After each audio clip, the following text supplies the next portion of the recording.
Hello friends, आपका स्वागत है आपके अपने चैनल के ऊपर। और मैं बात करूंगा बाज़ारों के बारे में। कल जैसा कि मैंने आपके साथ कहा था कि जो बाज़ार है एक रेंज में रहेगा, और मैंने कहा था कि बाज़ार ऊपर जाएगा तो ऊपर से सेलिंग आती हुई नज़र आएगी, बाज़ार नीचे जाएगा तो बाइंग होती हुई नज़र आएगी, और ऑप्शंस के जो प्रीमियम है उनको डिके करने की कोशिश होगी ज़्यादा से ज़्यादा। क्योंकि जो 38,000 के आसपास जो निफ्टी के अंदर और 17,300 400 की जो ऑप्शंस हैं वो एक्टिव है वहाँ पे, तो वहाँ पे प्रीमियम डिके करने की कोशिश करेंगे। ऐसा हुआ भी आज, और एक रेंज के अंदर ही जो है बाजार रहा। और कुल मिलाकर जब बाजार ऊपर जा रहा था तो सेलिंग करना समझदारी थी, और जब बाजार नीचे जा रहा था तो बाइंग करनी। तो बाजार एक रेंज में आज रहा, और रेंज में लोअर एंड की तरफ ही जो है बाजार क्लोज हुए। तो मैंने आपके साथ यही चर्चा की थी कि अभी हम बहुत बड़ी तेजी या बहुत बड़ी मंदी जो है नहीं देख रहे हैं कल के लिए, और मैंने 2 दिन के लिए बोला था, लेकिन आज जो है मेरा थोड़ा सा आउटलुक जो है अभी थोड़ा सा चेंज होता हुआ नज़र आ रहा है। क्योंकि बाजार में जिस तरीके की परिस्थिति बदल रही हैं, तो मेरा जो मानना है कल के लिए वो मुझे ऐसा लगता है कि निफ्टी को एक बार ऊपर करने की कोशिश तो ज़रूर करेंगे जो है बुल्स। 17,400 या 490 जहाँ तक आज गया, एक तेज़ी, बहुत अच्छी तेज़ी करने की कोशिश जो है हो सकती है कि सुबह के सेशन में हो, अगर कोई भी इंटरनेशनली कोई बैड न्यूज़ नहीं आती है तो। लेकिन ये बात ध्यान रखिएगा कि जो भी तेज़ी होगी वो केवल और केवल भ्रमित करने वाली होगी, यानी कि मुझे ऐसा लगता है कि वो सस्टेन नहीं करेगी। और रीज़न मैंने आपको बताया था कि ऑप्शंस की जो प्रीमियम है वो जनरली न्यूट्रलाइज करने की कोशिश होगी, लेकिन दोनों पार्टीज आपस में लड़ती हुई आपको नज़र आएगी। लेकिन मुझे अभी जिस तरीके का पूरा माहौल दोबारा से बदलता हुआ नज़र आ रहा है, मुझे ऐसा लग रहा है कि अगर कल बुल्स किसी तरीके से अपनी पोजीशन बचा भी पाए, यानी कि बाजार को रोक भी पाए, तो शायद शुक्रवार को रोक पाना बड़ा मुश्किल होगा। और हो सकता है कि कल भी आधे सेशन के बाद अगर इंटरनेशनली भी सब कुछ ठीक होता है तो बुल्स एक बार बाजार को ऊपर खींचने की कोशिश करेंगे, बट बाजार जो है बुल्स शायद होल्ड नहीं करा पाएंगे, यानी कि ऊपरी लेवल से हमें सेलिंग प्रेशर जो है आता हुआ देखने के लिए मिल सकता है।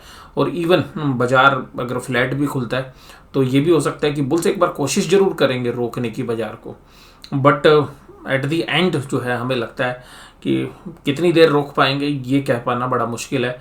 कल पूरा दिन बाजार रोक पाएंगे या नहीं रोक पाएंगे। बाजार में जो भी फंडामेंटल्स रीजंस हैं, जो भी टेक्निकल रीजंस हैं, सब वीक पड़ते हुए आपको नज़र आएंगे आने वाले समय के अंदर। कुल मिलाकर हालांकि बाजार अभी न्यूट्रल रेंज में है, लेकिन अभी जो बाजार की स्ट्रेंथ है वो शायद थोड़ी सी आपको और कमज़ोर होती हुई नज़र आए। और बेशक से कल बाजार ने बहुत अच्छा पुल बैक दिया था, लेकिन मैंने आपको कहा था कि एक बाजार रेंज में जो है ऑप्शंस के जो ट्रेडर्स हैं वो सेटल करने की कोशिश करेंगे। और ओपन इंटरेस्ट के जो डेटाज हैं, ज़्यादातर ऑप्शंस जो है ओपन इंटरेस्ट ज़्यादा बढ़ा नहीं, जनरली ऑप्शंस की एक्सपायरी से एक दिन पहले काफ़ी ओपन इंटरेस्ट जो है बढ़ जाता है। रीज़न क्योंकि अगले दिन एक्सपायरी होती है तो पोजीशंस जो है स्केयर ऑफ है, तो टाइम वैल्यू ऑफ मनी यानी कि जो प्रीमियम डिके वो बहुत तेज़ी से होता है। लेकिन अभी भी जो है तेजी करने वाले आज जो है हमें बैकफुट पे नज़र आए, और जिसकी वजह से आपने देखा कि लास्ट के आधे पौने घंटे के अंदर जो है बियर्स ने फिर बाजार को ग्रिप करने की कोशिश की। लेकिन मैंने कहा था कि ऑप्शंस के जो सेलर हैं वो कोशिश करेंगे कि बाजार किधर भी मूव ना करें, बट फिर भी बाजार के अंदर ऑप्शंस के जो ट्रेडर्स हैं उनको के एंगल से अगर हम देखें, जो सेलर हैं उनके अलावा जो बाकी फोर्सेस हैं वो शायद हो सकता है कि बाजार को ऊपरी लेवल पर टिकने ना दें। ये मेरा मानना है कल के लिए निफ्टी में भी और बैंक निफ्टी में भी। और जो बैंक निफ्टी में देखिए सोशल मीडिया पे चर्चा है कि फाइनेंशियल्स के रिजल्ट बहुत अच्छे हैं, फाइनेंशियल्स में एफआईआईज ने सेल कर दिया है तो बहुत अच्छी वैल्यूशंस पे मिल रहे हैं। वो सब चीज़ें जो है आपको धरी की धरी नज़र आ जाएंगी। ऐसा कुछ नहीं हुआ है कि एक क्वार्टर के रिजल्ट से आप ये कह दें कि पूरा बैंकिंग सिस्टम बहुत स्ट्रेंथ आ गया है। आज आरबीआई ने एनबीएफसी के लिए कुछ रिलीफ दिया है प्रोविजंस नॉर्म्स में, लेकिन उसका एक पुल बैक आया, कोई मुझे ज़्यादा फर्क नहीं लगता क्योंकि फंडामेंटल रीजंस वीक हो रहे हैं और मोमेंटम आ नहीं रहा है बाजार में। और जो कल का मोमेंटम था वो आज फीका पड़ गया, उसका फुल ऑफ बाइंग आई नहीं। और मैंने तो आपको बोल ही दिया था कि एक रेंज में बाजार को घुमाते रहेंगे, तो उन्होंने आज बहुत प्रीमियम डिके कर लिया। कोशिश तो उनकी कल भी होनी चाहिए प्रीमियम डिके करने की, बट पता नहीं, मुझे ऐसा लगता है कि जो ऊपरी वाली ताकत है यानी कि बाजार को ऊपर से नीचे गिराने वाली जो ताकत है वो शायद बाजार में ज़्यादा एग्रेसिव है। और सरकार भी चाहेगी कि LIC के IPO से पहले बाजार ना गिरे। तो इंस्टीट्यूशंस ने भी शायद आज बैकफुट पे इसीलिए रहा कि कल अपनी जो ऑप्शंस हैं उनको बचाएं नीचे से, क्योंकि जो शॉर्टर्स हैं उनको पुल बैक कराने की कोशिश करें। तो बाजार में रोक पाना कल थोड़ा आसान रह सकता है DIIs के लिए, लेकिन मुझे बाजार की जो टोटल फोर्सेज हैं अदर देन DIIs वो शायद बाजार को ऊपरी लेवल पर ना टिकने दे।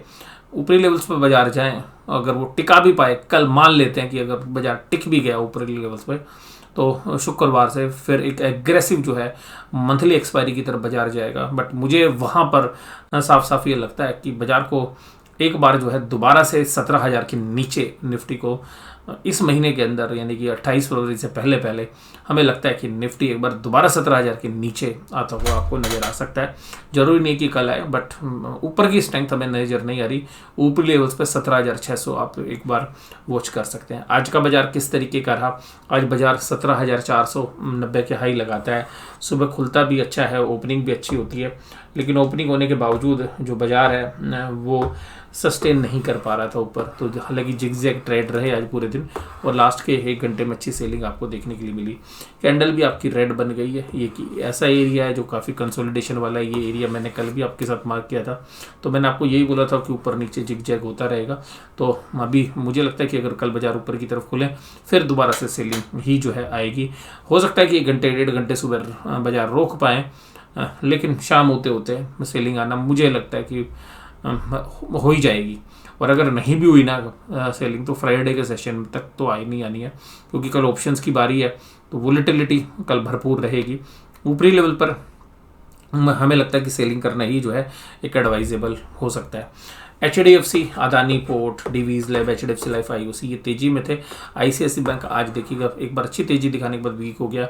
बजाज फाइनेंस में वीकनेस थी, SBI, पावर ग्रिड और L&T, यानी कि जो फाइनेंशियल्स पर आप बात कर रहे थे तो 3 फाइनेंशियल्स आज वीक थे, ये भी ध्यान रखिएगा। हालांकि HDFC मजबूती के साथ काम कर रहा था। NSE की एडवांस डिक्लाइन रेशियो की अगर बात करें तो अभी भी बाजार में ब्रॉडर रेंज पॉजिटिव दिखाने की कोशिश थी कल के बाद, और अभी शायद ये एडवांस डिक्लाइन भी कल आपको खराब, कल नहीं होगी तो शुक्रवार को हो सकती है। तो मैं कल जो आपके साथ बात कर रहा था वो ये बात कर रहा था जो बीत गया कल, कि शायद बाजार को ऑप्शंस के ट्रेडर्स वहीं पे सेटल करने की कोशिश करेंगे। लेकिन आज जो है ऊपरी लेवल्स पे एक बार बियर ने दम दिखाया फिर दोबारा से, तो वो शायद कल भी आएगा। तो जिसकी वजह से मुझे लगता है कि बाजार को ऊपरी लेवल पे टिकने नहीं दिया जाएगा। और आज जो तेजी थी वो Divi's lab, Adani port, ONGC, Indian oil, HDFC life और भारतीय एयरटेल जैसे शेयर्स में थी। इसके अलावा power grid, NTPC, ICICI bank, SBI, UltraTech cement, Tata steel, UPL ये सब कमजोरी के साथ आपको काम करते हुए नजर आए। निफ्टी बैंक देखिएगा 38461, मतलब टिकने नहीं दिया बाजार। जैसे ऊपर जाए नीचे, ऊपर जाए फिर नीचे, फिर ऊपर गया, फिर देखिए लास्ट में तो नीचे ही कर दिया। और ये मैंने कहा था कि आपको जिगजैग बाजार रहेगा। दोनों साइड देखिएगा आज मौके मिले। जो ऑप्शंस के जो सेलर थे, जैसे बाजार ऊपर जा रहा था 38,500 की कॉल के अंदर सेलिंग आ रही थी, और आप ये देखिएगा कि वहाँ पे और या पुट में अनवाइंडिंग हो रही थी, यानी कि ऊपर जो है सौदे कट रहे थे। यानी कि जो सेलर थे वो उनको पता था 38,500 शायद आज ना तोड़ने दें वो, और इसलिए आज जो है हमने आपके साथ चर्चा भी यही की थी कि बहुत बड़ा मूव आज नहीं आएगा। और आज हुआ भी ऐसा, कोई देखिएगा बहुत बड़ा मूव आज आप निफ्टी या बैंक निफ्टी दोनों में नहीं देख रहे हैं। और मैंने कहा था निफ्टी के बारे में, तो मैंने स्पेशली बोला था 200-300 पॉइंट जैसे ही बाजार ऊपर की तरफ जाएगा वो नीचे धकेलने की कोशिश करेंगे, नीचे जाएगा तो ऊपर, और वही हुआ आज। और बैंक निफ्टी के अंदर भी अगर हम देखें तो हालांकि देखिएगा ये जो एरिया है इसके ऊपर निफ्टी बैंक अभी काम कर रहा है। तो निफ्टी बैंक में स्ट्रेंथ ज़्यादा थी, लेकिन अब एग्रेसिव सेलिंग अगर आएगी तो निफ्टी बैंक शायद, जो परसों की रेड कैंडल थी उसमें बियर ने एक दम तो दिखा दिया कि भाई हम अभी भी माल बेच सकते हैं, और कल बुल ने दम दिखाया। तो कल के बुल के दम का फॉलो अप बाइंग आई नहीं है, तो इसका मतलब है सेल ऑन राइज की मार्केट है कल। Kotak Mahindra, PNB, axis bank, RBL, और ये सब जो है तेजी वाले थे। मंदी कहाँ थी? ICICI bank, SBI, HDFC life और AU small finance bank. Kotak Mahindra bank आज होल्ड कर रहा था, और अब देखिएगा लाइफ इंश्योरेंस बिजनेस इनके पास भी है कंसोलिडेटेड बैलेंस शीट के अंदर। तो 1-2 दिन से लाइफ वालों को LIC का IPO के चक्कर में सेलिंग हो रही थी, आज थोड़ा सा relief rally they the. But मुझे लगता है कि बैंक निफ्टी में हम ऑप्शन चेन के डेटा भी कह रहे हैं, कल 38,500 अगर क्रॉस कर गया किसी कारण से, हमें लगता नहीं है क्योंकि बहुत अच्छा कॉल राइटिंग वहाँ पर हमें देखने के लिए मिल रही है, तो 38,500 के आसपास जैसी बाजार जाएगा बैंक निफ्टी वैसी जबरदस्त सेलिंग होगी। और हो सकता है कि अगर इंटरनेशनली सपोर्ट नहीं मिली तो शायद वहाँ तक भी ना जाने दे। 16 फरवरी 1890 करोड़ की सेलिंग आज FIIs ने की।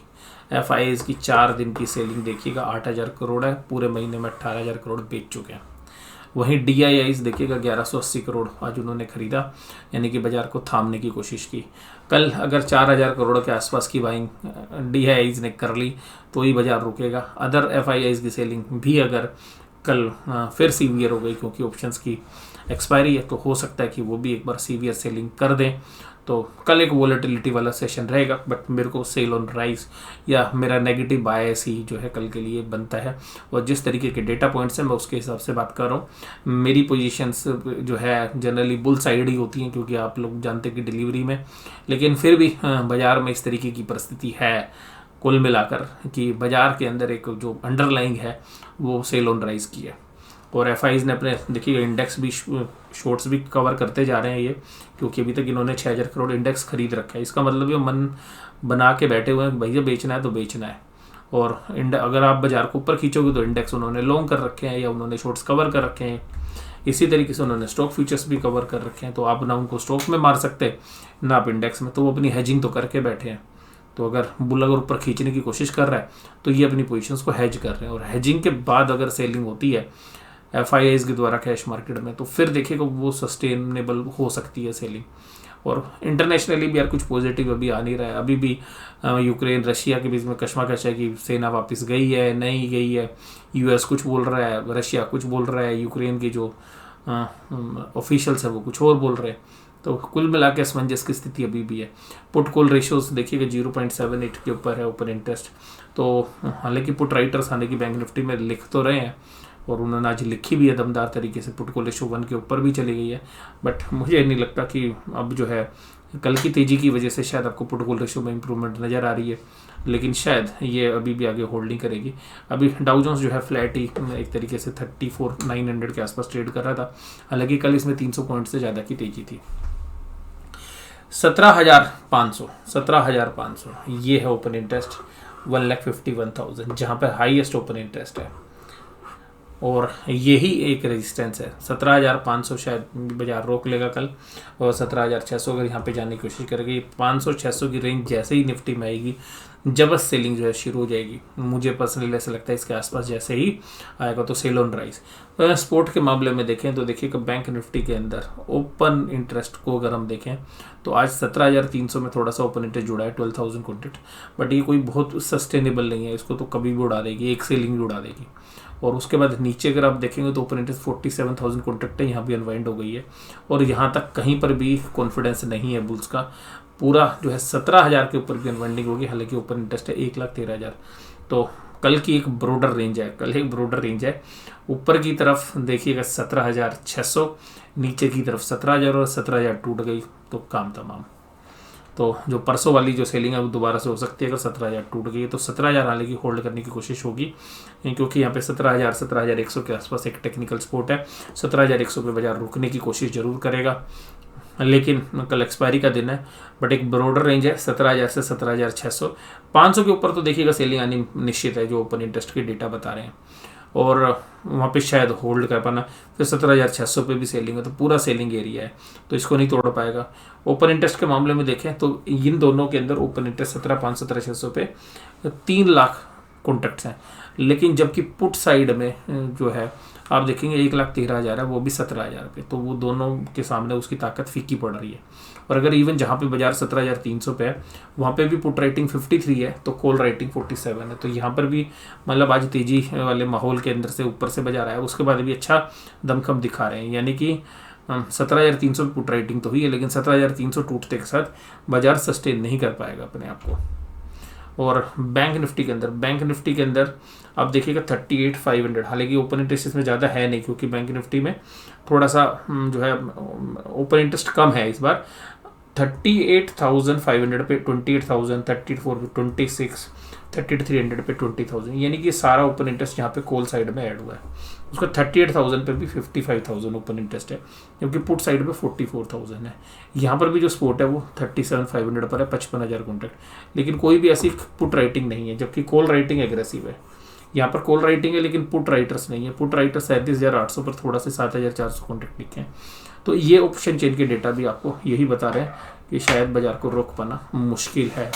तो मुझे पर्सनली ऐसा लगता है कि कल सेल ऑन राइज वाली जो है मार्केट शायद होती हुई नज़र आएगी। और कुल मिलाकर अभी भी बाज़ार से जो है सेलिंग प्रेशर जो है अभी छटता हुआ हमें दिख नहीं रहा है। और रीज़न देखिएगा साफ साफ है, इंटरनेशनल जियोपॉलिटिकल देखें तो भी। और देखिएगा मैं ये नहीं कह रहा कि बाज़ार हमेशा एक तरफा गिरता रहेगा, लेकिन बाज़ार में भी पुल बैक आते रहेंगे, जैसे कल भी आया था। लेकिन वो सस्टेनेबल मूव नहीं होंगे शायद, क्योंकि क्रूड ऑयल का जो प्राइस है वो हमारे फंडामेंटल्स को भी ख़राब करता है। गवर्नमेंट के फ्रंट पे भी बजट में से कुछ ऐसा कोई स्पेशल नहीं था। हालांकि गवर्नमेंट ने कहा है कि एक्सपेंडिचर्स करेंगे, लेकिन अगर क्रूड ऑयल बढ़ गया, रेट ऑफ इंटरेस्ट बढ़ गए, बॉन्ड यील्ड बढ़ गई और यूएस के बाज़ारों पर भी आपको इंटरेस्ट रेट पे नज़र रखनी है, तो उन सब पैरामीटर के साथ साथ देखिएगा अभी हमें लगता है कि बुल्स बैक फुट पर है। और जैसे ही बाज़ार ऊपर की तरफ आता है तो सेलिंग प्रेशर जो है छा जाता है। और कुल मिला के अब जो रिटेल इन्वेस्टर्स हैं जिन्होंने पिछले 1-1.5 साल में माल खरीदा है, उनका भी थोड़ा सा कॉन्फिडेंस लूज़ होता हुआ जा रहा है कि भाई ठीक है यार, बाज़ार में माल खरीदते जा रहे हैं, शेयर चल ही नहीं रहे, प्रॉफिट आ ही नहीं रहा। तो जो पिछले 2-3 साल में नए अकाउंट खुले हैं उनका भी कॉन्फिडेंस लूज़ हो रहा है। इसके अलावा जो इन्वेस्टर्स हैं जिन्होंने आईपीओ में पैसा लगाना है, और एलआईसी का आईपीओ शायद देखिएगा कभी शताब्दी में एक आता है, तो इस तरीके का जो आईपीओ उसमें लोग लगाएंगे पैसा, ज़रूरी है, तो पक्की बात है। और शायद मुझे लगता है आप लोगों को भी लगाना चाहिए, क्योंकि इतनी एक वैल्यूबल एसेट्स अगर एलआईसी है, और उसकी हालांकि प्राइसिंग देखनी पड़ेगी, बट मुझे लगता है फिर भी एक अच्छी वैल्यू जो है एलआईसी के आईपीओ में निकल कर आएगी। तो उसके लिए भी जो है लिक्विडिटी शायद रिटेल या एचएनआई इन्वेस्टर्स मेंटेन करके रखेंगे, तो वो शायद अभी डिप्लॉय ना हो बाजार में, तो वो भी आपको एक कॉन्फिडेंस नहीं दे रही है बुल्स को। क्योंकि अगर वो पैसा आपने बचा के रखना है तो उसके लिए भी आपको जो है अपना पैसा बचा के रखोगे, तो आप नई बाइंग नहीं करोगे, तो शायद वहाँ से भी आपको सपोर्ट नहीं मिल रही है। ये मेरे व्यू हैं, ये सब व्यक्तिगत हैं, केवल आपको एजुकेशनल पर्पसेस के लिए मैंने बताया। कोई भी आप ट्रेड लें कल या आगे चल के, या कोई भी इन्वेस्टमेंट करें तो अपने फाइनेंशियल एडवाइजर से सलाह लें, उसके बाद ही करें। तो ये आपकी वीडियो थी आज के लिए। आपको आपकी अपनी ये वीडियो जो आप देखना चाहते हैं ये कैसी लगी, जरूर से जरूर मुझे बताइएगा। वीडियो देखने के लिए धन्यवाद। Thank you very much.